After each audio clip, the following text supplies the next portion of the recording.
Vamos lá, Murilo, eu vou sintetizar. Nós temos perguntas aqui no chat e as perguntas lá do Instagram, tá? Até o momento eu vou sintetizar em três grandes perguntas, né? Que as coisas têm se repetindo, e aí serve para você e para o Giovanni responderem, tá? A, o primeiro bloco de perguntas que nós preparamos aqui é sobre essa resistência que a Ucrânia está oferecendo, né?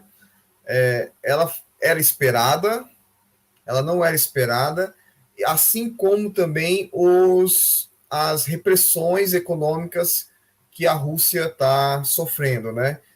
Imagino que tem um corpo de estrategistas, né? O Putin também tem demonstrado, eu assisti ontem a história dele, né? Tem demonstrado ser um estrategista, né? Até com ações que estão aí na história para serem analisadas. Mas vamos lá, primeiro bloco de perguntas, fazendo uma grande síntese. Essa resistência, ela era esperada? Essas sanções, elas eram esperadas? E como vocês pensam que a Rússia vai reagir, né, está reagindo e vai reagir a isso no futuro? Giovanni, pode começar. Quer falar um pouco da resistência ucraniana? Caiu aqui sem querer a internet aqui, eu desliguei. Eu ia, no final da sua fala, Murilo, acho que tem a ver até com essa resposta. Eu queria a opinião sua e do Rafael sobre esse movimento que ocorre, porque o Putin está usando o termo desnazificação, né? E aí a gente sempre, quando fala disso, lembra do batalhão de Azov, que fica exatamente ali na fronteira, né, com a Rússia, no Mar de Azov, e nessa região ali da Crimeia, eles atuam ali, e que eles foram, a partir de 2015, regularizados como partido político. Tem um partido político agora, tem um braço político do batalhão de Azov, que é reconhecidamente um movimento de extrema-direita, né, com inclinações nazistas, simbologias e tal, e tal, tal, tal. Você acha que o que gera, o que starta ao surgimento desse tipo de grupo, né, que polariza bastante, né, e acaba criando ali uma discussão a respeito, porque hoje muita gente fala assim, tá, então o Putin é antinazismo e a Ucrânia é nazista, né? Isso tem acontecido em alguns debates, as pessoas pensam que a Ucrânia é um partido nazista, né, e que está lá agora tomado conta por movimentação nazista, embora exista esse movimento. O que você acha que starta isso? É essa questão política de ir para um lado ou ir para o outro? O que você acha que dá esse início?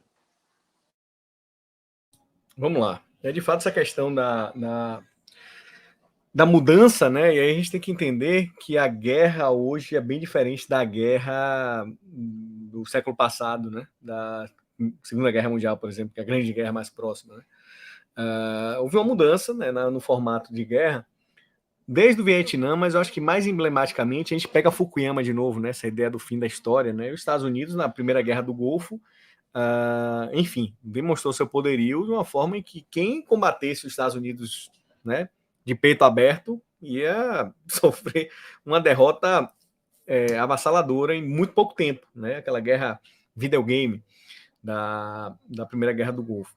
A questão é que, dentro dessa percepção de que eu não posso combater de peito aberto, vamos usar táticas de guerrilha. Então, as chamadas guerras irregulares, ou seja, a gente começa a usar artifícios em que a gente prolonga a guerra indefinidamente para vencer pelo cansaço. Isso foi usado pelos vietnamitas, mas hoje é muito usado dentro dessa perspectiva de um inimigo sem, né, sinalização de que ele é inimigo, sem uniformes, né, sem campo de batalha bem definido, ou seja, aquele civil que está lá num centro urbano, ele pode ser alguém que está a favor das forças, né, contrárias, digamos assim.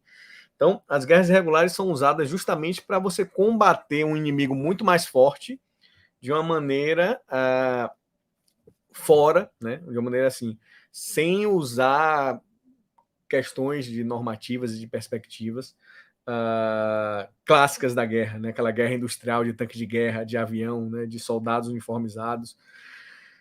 E além disso, tanto de um lado como de outro, como você falou, né, do batalhão de Azov, que, na verdade, né, eles negam que são nazistas, obviamente, mas o discurso é completamente nazista, né? Eles falavam que assim, eles não têm raiva dos russos, né? Eles têm raiva de Putin, que é judeu. Então, enfim, né, um discurso que remete a uma perspectiva antissemita, né? Que, enfim, é a base, né?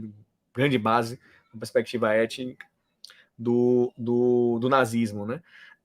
Então, existe essa essência. E aí, lembra que eu falei que o primeiro grande discurso de Putin era a OTAN, o segundo grande discurso de Putin é o combate a esses grupos, né, neonazistas, né, como o Batalhão de Azov.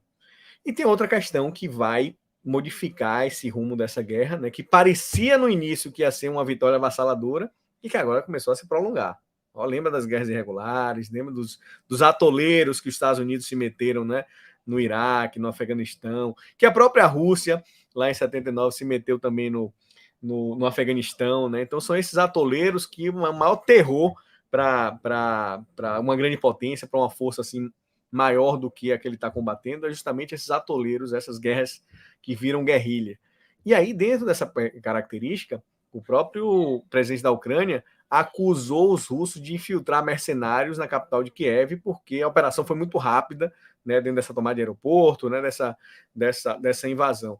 Assim como, né, o Batalhão de Azov é feito por paramilitares, né, por mercenários, que, enfim, você não tem, né, que seguir aquela normativa de guerra, aquela normativa de respeito aos direitos humanos, respeito aos prisioneiros de guerra, né, ou seja, respeito aos jornalistas, né, a Cruz Vermelha, enfim, tudo isso, né, que vem das convenções de Genebra, são, né, desconsiderados porque a gente não está falando de Estado. Então, é a guerra de um Estado contra forças não estatais, né, que não precisam seguir esses ritos, né, do sistema internacional. Ou seja, mais uma grande guerra que se estabelece de uma forma irregular e que essa, de fato, tem que ser uma grande preocupação para os russos, né, de que se essa guerra se prolongar, aí vai acontecer uma série de processos, principalmente econômicos. Eu falei para vocês anteriormente que a Rússia está isolada.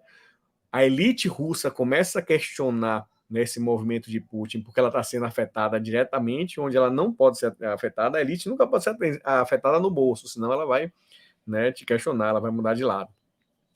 Então, esses empresários já começam a pressionar. A Rússia se vê isolada, Putin deve ter feito esse cálculo, né, que enfim, né, mas eu acho que a reação está sendo de uma proporção que talvez ele não tenha calculado, né, dele ficar completamente isolado mesmo. Até o Cazaquistão, né, a própria China já disse assim, ó, eu não quero atrapalhar, né, porque a China tem sempre essa pegada, né, de parcimônia. A China sempre tem essa pegada de, enfim, de meu projeto, né, minha estratégia, ela está em curso, né, e vai durar 50 anos, 100 anos, mas ela precisa desse caminho, né. Os chineses têm outra visão de tempo, né, bem diferente da nossa visão, né. Tem até uma história, não sei se é verdade ou não, né, que um professor meu me contou que acharam 12 tumbas, né, da dinastia Ming na China, e que eles abriram, isso na década de 70, abriram uma tumba e deixaram 11 para próximas gerações, né, poderem abrir. Olha, né, a percepção de tempo completamente diferente. Se fosse aqui no Brasil, achassem 12 tumbas, iam abrir 13, né? né? Enfim, mas então os chineses não estão do lado da Rússia, né? Não estão, condenaram, né, as invasões, querem que acabe a instabilidade, estão neutros, mas não querem estabilidade, né? Não querem estabilidade. E aí depois a gente fala do Brasil. Mas é isso, essas forças paramilitares, né? Essas empresas privadas, né, esses mercenários, né, digamos assim, vão estar muito presentes nesse confronto, viu? Muito presente mesmo. A gente tem que ficar atento a essa movimentação, né, essa movimentação que tem, né, ramificações em muitos outros lugares, né? A Europa, né, ou seja, esse Batalhão de Azov tem, né, membros que estão na Alemanha, tem membros que estão nos países da Escandinávia, então eles fazem parte, né, desse grande grupo e de fato tem, né, veias, né, ou seja, apesar de negarem veementemente que são nazistas, né, dizendo que a suástica não é símbolo do nazismo, não, um símbolo muito mais antigo do que isso, enfim, a gente sabe que sim, mas foi usado nessa perspectiva, né, e não tem como fugir, né, ou seja, é um carimbo, de fato. Então, vai acontecer, de fato, um protagonismo dessas forças paramilitares e não estatais dentro desse confronto. E isso é um terror para os russos, dentro dessa necessidade de já ocupar e já resolver o confronto rapidamente.